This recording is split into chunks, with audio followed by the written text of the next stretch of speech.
welcome back to the channel. Today we are diving into the life of Patrice Lumumba, one of the most significant figures in African history. Patrice Lumumba was born on July 2nd, 1925 in Colonial, Belgium, Congo, now the Democratic Republic of the Congo. Lumumba was an African nationalist leader and the first Prime Minister of the Democratic Republic of the Congo. His life was filled with passion, struggle, and dedication to his country. Despite his untimely death on January 17, 1961, Lumumba left an indelible mark on the history of the Congo and the entire African continent. Patrice Lumumba was born in the small village of Onalwa in Kasai province. He belonged to the Batitela ethnic group, a small ethnic community which played a crucial role in his later political life. Unlike his rivals, Mosombe, who led the secession of Katanga province, and Joseph Kasavubu, who later became the Congo's president, Lumumba's support base was not rooted in a large, powerful ethnic group. This difference gave his political movement a unique all-Congolese character that emphasized unity and national identity. Lumumba's educational journey began at a Protestant mission school where he received his early education. After finishing school, he moved to Kindu-Port-Empeng, a significant town where he became active in the Club of Evolus, a group of Western educated Africans. His involvement in this club marked the beginning of his intellectual and political journey, and during this time, Lumumba started writing essays and poems for Congolese journals, showcasing his literary talent and his deep understanding of societal issues. In an effort to integrate more fully into the colonial system and possibly effect change from within, Lumumba applied for and received full Belgian citizenship. This was a significant step as very few Congolese achieved this status. Seeking better opportunities, Lumumba moved to Leopoldville, now Kinshasa, where he worked as a postal clerk. His diligence and skills soon earned him a promotion to an accountant position in the post office in Stanleyville, now Kishagani. Despite his government job, Lumumba continued to contribute to the Congolese press, spreading his ideas and advocating for the rights of his people. Lumumba's entry into politics was marked by his leadership in various organizations. In 1955, he became the regional president of the Congolese Trade Union for Government Employees. This union was unique in that it was not affiliated with the major Belgian trade union federations, which were divided along socialist and Roman Catholic lines. Lumumba also became active in the Belgian Liberal Party in the Congo, which, although conservative in many ways, was not linked to the dominant trade union federations. In 1956, Lumumba's political journey took a dramatic turn when he was invited on a study tour of Belgium under the auspices of the Minister of Colonies. This trip was meant to showcase the benefits of Belgian colonial rule and to foster goodwill among emerging Congolese leaders. However, upon his return, Lumumba was arrested on charges of embezzlement from the post office. After a series of legal battles, he was convicted and sentenced to 12 months in prison along with a fine. This period of imprisonment only served to strengthen his resolve and deepen his commitment to political activism. Upon his release from prison, Lumumba's political activities intensified. In October 1958, he along with other Congolese leaders launched the Congolese National Movement, Mouvement National Congolese, MNC, the first nationwide Congolese political party. This was a monumental step in the fight for Congo's independence. In December of the same year, Lumumba attended the first All-African People's Conference in Accra, Ghana, where he met other nationalists from across Africa. His participation in this conference broadened his perspective and solidified his commitment to Pan-African goals and militant nationalism. As nationalist fervor grew in the Congo, the Belgian government announced a program aimed at leading the country to independence. This program included local elections scheduled for December 1959. However, the nationalists, including Lumumba, saw this program as a ploy to install Belgian puppets before gaining full independence. They called for a boycott of the elections, which led to increased tension and repression by the Belgian authorities. A violent clash in Stanleyville resulted in 30 deaths and led to Lumumba's imprisonment on charges of inciting a riot. Despite these challenges, the MNC shifted its strategy and decided to participate in the elections. The party won a sweeping victory in Stalleville, securing 90% of the votes. In January 1960, the Belgian government convened a roundtable conference in Brussels to discuss Congo political future. The MNC refused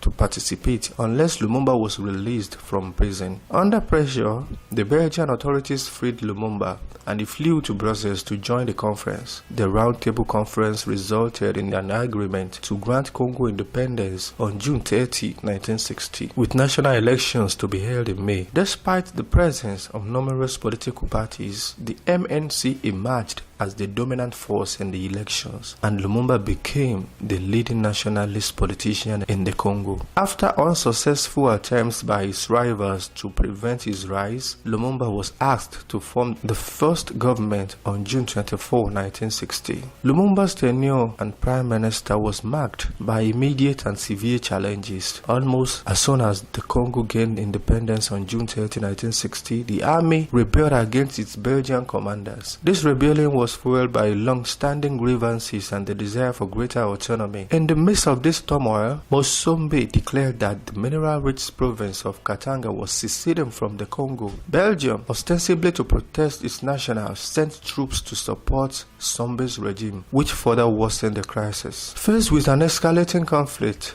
Lumumba appealed to the United Nations to help expel the Belgian troops and restore order. However, the situation remained serious. Lumumba's government struggled with an untrained civilian administration and an uncertain military force. The United Nations forces which Lumumba had requested were often condescending and assertive, creating additional tensions. The Belgian troops did not leave, and the Katanga secession continued not to slow down. In a desperate bid to regain control, Lumumba sought assistance from the Soviet Union, requesting planes to transport his troops to Katanga. This move alarmed many Western powers and President Kasavubu's supporters, who pursued a more moderate approach and favored local autonomy in the provinces. The Cold War context highlighted fears that Congo might become a Soviet ally, intensifying international scrutiny and intervention. On September 5, President Kasavubu dismissed Lumumba, citing the growing unrest and Lumumba's alleged overreach. However, the legality of this move was immediately contested by Lumumba, leading to a power struggle. On September 14, Colonel Joseph Motubu, the leader of the Congolese army, seized power in a coup. Mobutu eventually reached an agreement with Kasavubu, marginalizing Lumumba's influence. In the meantime, Lumumba was placed under house arrest in Leopoldville, guarded by Mobutu's forces and United Nations troops. After the General Assembly of the United Nations recognized Kasavubu's government in November, Lumumba escaped from confinement, seeking to rally his supporters in Stanleyville. However, he was captured by Mobutu's forces on December 2. Initially held at a military camp in Diceville, now Mbaza and Gugu. Concerns that the soldiers there were sympathetic to Lumumba led to his transfer. On January 17, 1961, Lumumba and his associates Joseph Okito and Maurice Mpolo were flown to Elizabethville, now Lubumbashi, in Katanga. There, they were handed over to the secessionist regime and its Belgian advisors. Lumumba and his companions were brutally beaten during the transfer, and upon arrival, later that day, they were executed by a firing squad under Belgian command. Their bodies were initially buried in shallow graves, but were later disinterred, mutilated, and dissolved in acid and burned. The Katangan government delayed announcing Lumumba's death until February 13, falsely claiming that he had escaped and been killed by villagers. However, rumors of his death spread quickly. The official explanation was met with skepticism, and it took decades for the full circumstances of Lumumba's assassination to be revealed. His death caused a scandal throughout Africa and the world, and he was retrospectively honored as a national hero. The reason behind Lumumba's enduring legacy are complex. His vision for a united Congo, free from ethnic and regional divisions, resonated deeply with many. Like other African leaders, he supported Pan-Africanism and the liberation of colonial territories. He championed positive neutralism, advocating for a return to African values and rejecting foreign ideologies, including that of the Soviet Union. Lumumba's strong character and unwavering commitment to his policies made him a formidable figure.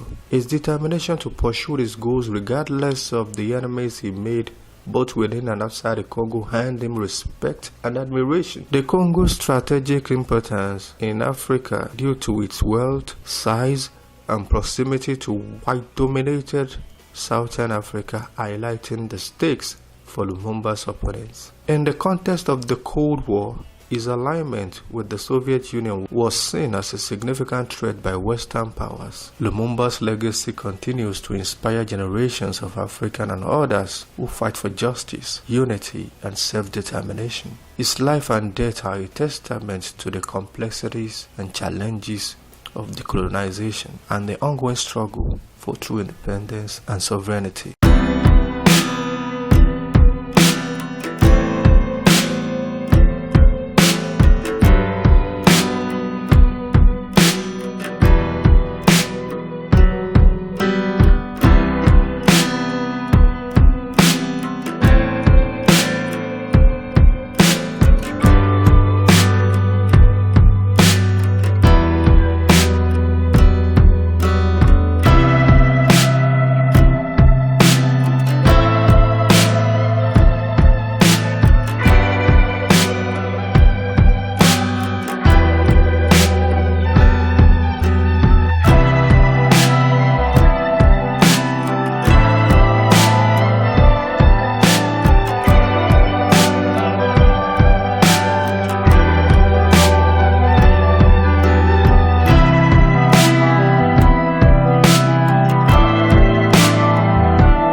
Now you like this video, drop your comment below and subscribe to our channel for more historical insights and updates. Hit the bell icon so you don't miss any updates. Till next time I come your way again, remain blessed.